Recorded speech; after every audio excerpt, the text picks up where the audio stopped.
अस्सलामुअलैकुम वरहमतुल्लाहि वबरकातुहू। मैं बाबर सलीम एक दफ़ा फिर आपकी खिदमत में हाज़िर इस दरख्वास्त के साथ कि मेरे यूट्यूब चैनल को प्लीज़ लाइक कीजिए, सब्सक्राइब कीजिए और हो सके तो बेल आइकन भी प्रेस कर दीजिए।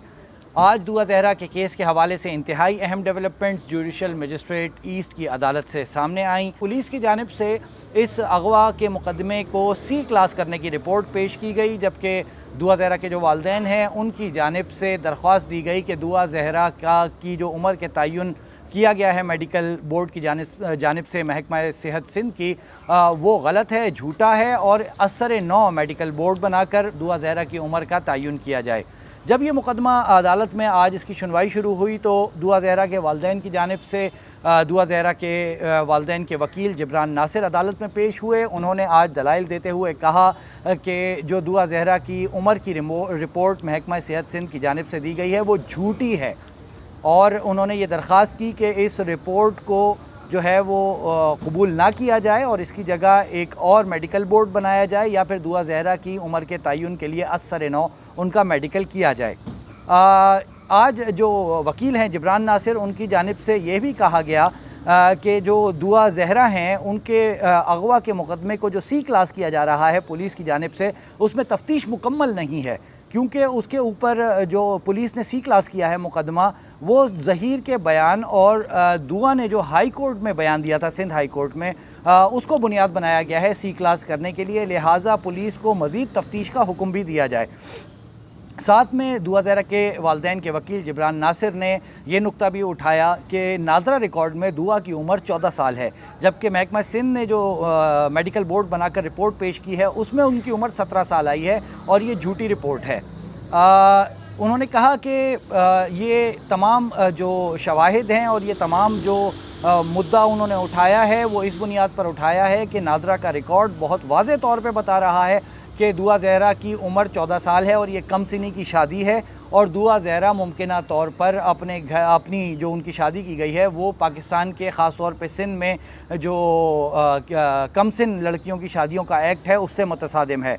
इसके ऊपर जो अदालत है उसने बहुत अहम रिमार्क्स दिए। अदालत की जानिब से कहा गया कि ये अमर अब भी काबिल तफ्तीश है कि दुआ की घर छोड़ते वक्त उम्र क्या थी, और ये यकीनी तौर पे काबिल तफ्तीश चीज़ है कि अगर दुआ ज़हरा पाकिस्तान के कानून से के मुताबिक उनकी उम्र अभी बलूगत तक नहीं पहुंची हैं वो, तो फिर उनकी यकीनी तौर पे जो उनका निकाह है उस हवाले से भी वो भी मशकूक होता है। फिर उसके बाद उनका घर से इस तरीके से चला जाना वो भी जो है वो भी गैर मुनासिब चीज़ हो जाएगी।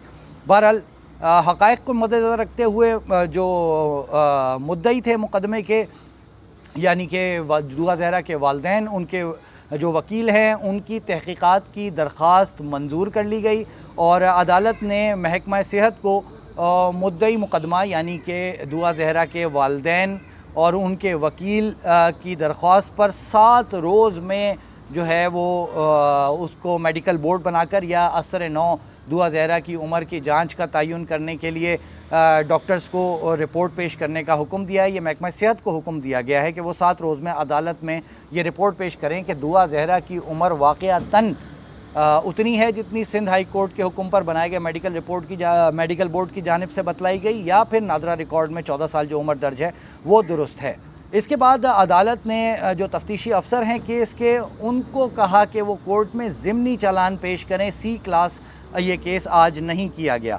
अच्छा, मैं आपको ये बताऊं कि जो एविडेंसेस जो शवाहिद आज पेश किए गए अदालत में, उसमें वो मुकदमे की कॉपी थी दुआ ज़हरा के अगवा किए जाने की। इसके साथ 161 दफ़ा CRPC के तहत जो बयानात थे गवाहों के वो पेश किए गए थे।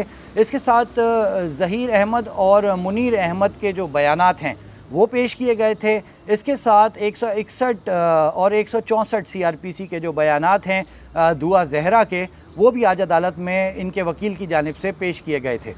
मैं आपको बताऊं कि आज जो अदालत ने फ़ैसला दिया, उसमें मैं वैसे कोशिश करूंगा कि इस अदालत के फ़ैसले की कॉपी जो है वो वीलॉग में साथ लगा दूं, अगर कोई पढ़ना चाहे तो उसको समझ में आए कि आज अदालत में हुआ क्या है।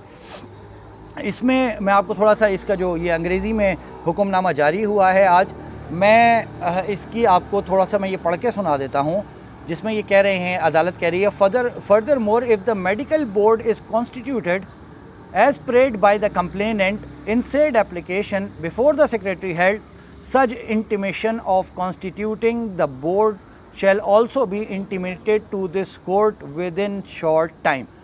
यानी कि अगर दुआ ज़हरा के वालिदैन की दरख्वास्त पर महकमा सिंध कोई मेडिकल बोर्ड बनाएगा तो वो भी जल्द से जल्द अदालत को उस हवाले से भी मुत्तला किया जाए।